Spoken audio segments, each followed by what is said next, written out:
पन्ना में बड़े पैमाने पर प्रशासन की बिना मंजूरी के हीरे का मशीनों से हो रहा अवैध उत्खनन।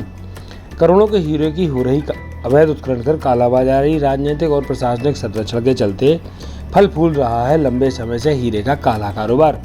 पन्ना के ब्रजपुर थाना क्षेत्र अंतर्गत रमखिरिया, अमला, भरकन सिरस्वाहा, हाटूपुर सिरस्वाहा, छोटी नदी के पास, खिरवा, बृहस्पति कुंड, गहरा, भीमपार, इटवा खास, कीठा जैसे लगभग सैकड़ों स्थानों पर मशीनों से हीरे का दिन रात अवैध उत्खनन जारी।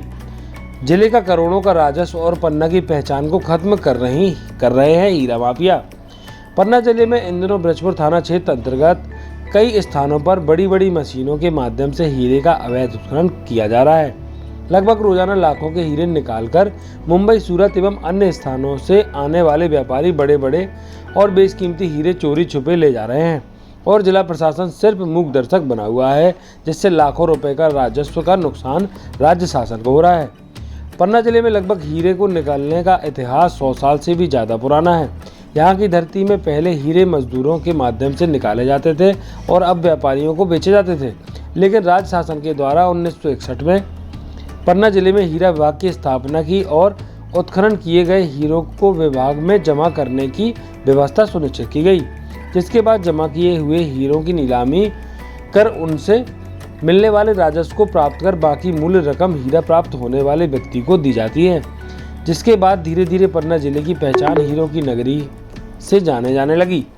यहाँ पर बड़े बड़े बेशकीमती हीरे निकलना शुरू हुए, जिससे पूरे विश्व में पन्ना जिला हीरों की नगरी से पहचाना जाने लगा।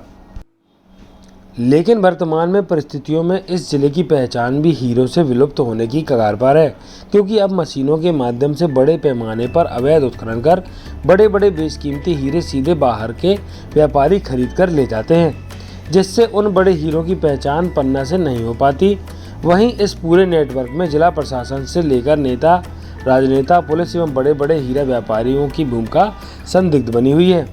लोगों का यह भी कहना है कि शासन की सही नीति न होने के कारण और सही समय पर नीलाम और लोगों को दाम न मिलने के कारण बड़े बड़े हीरों को सीधे बड़े व्यापारियों को मजदूरों द्वारा बेच दिया जाता है, जिस कारण से बेशकीमती हीरे जिले से बाहर कालाबाजारी कर दूसरे प्रदेशों में या फिर दूसरे देशों में बेच दिए जाते हैं। पन्ना की जनता के द्वारा लंबे समय से यह मांग की गई है कि हीरे की कालाबाजारी को रोकने के लिए शासन स्तर पर सख्त नीति तैयार होनी चाहिए, ताकि बड़े और बेशकीमती हीरे पन्ना से बाहर ना जा सकें और हीरा कार्यालय में जमा होकर नीलाम किए जाएं और पन्ना की पहचान को देश दुनिया में बढ़ाएं। अभी हमने पिछले महीने ऑक्शन कराया था, जिसमें से 2 करोड़ 71 लाख रुपये प्राप्त हुए थे, जिसमें 154 नग हीरे रखे हुए थे। पुनः नीलामी करेंगे और उपरांत बता सकेंगे। मशीनों की परमिशन तो नहीं है जो हमारे द्वारा पत्र जारी किए जाते हैं पेमेंट ऑफिस के द्वारा, उन मशीनों की परमिशन नहीं है, लेकिन आपके द्वारा संज्ञान में लाया गया है तो एक मशीन पर हम कार्य ये शासन से संबंधित विषय और लेकिन हमारे द्वारा जिला स्तर पर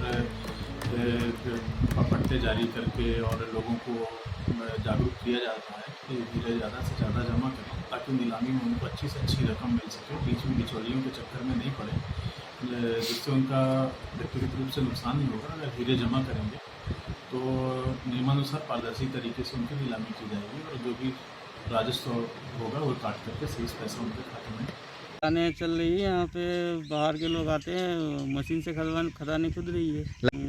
मेरे अंदाज से 9-10 मशीनें चल रही है। सब बाहर के हैं, यहीं के आसपास के लोकल व्यापारी लोग ले जाते हैं। व्यापारी भी इन्वॉल्व है, यहाँ से लेते हैं, फिर ये उससे टच होते हैं। ये सब है, इधर आसपास के ही है, बाहर के भी हैं कुछ। और ये खेत जैसे इधर कोरी लोग हो गए, गोंड लोग हो गए, ये लोग बाहर के आदमी एक खदान का मुआवजा देते हैं और फिर खदान खोद लेते हैं। रोज़गार कहाँ से मिलता है? रोज़गार नहीं मिलता है। बाहर सब मशीनी से खुदवाते हैं, सब मशीनी। आज पहले हाथ से खोदते थे सब, अब सब मशीनरी हो गया है, तो इधर रोज़गार कैसे मिलेगा? हाँ, बाहर का लोकल व्यापारी लोग तो ले नहीं पाएंगे, इसलिए बाहर ही जाता है।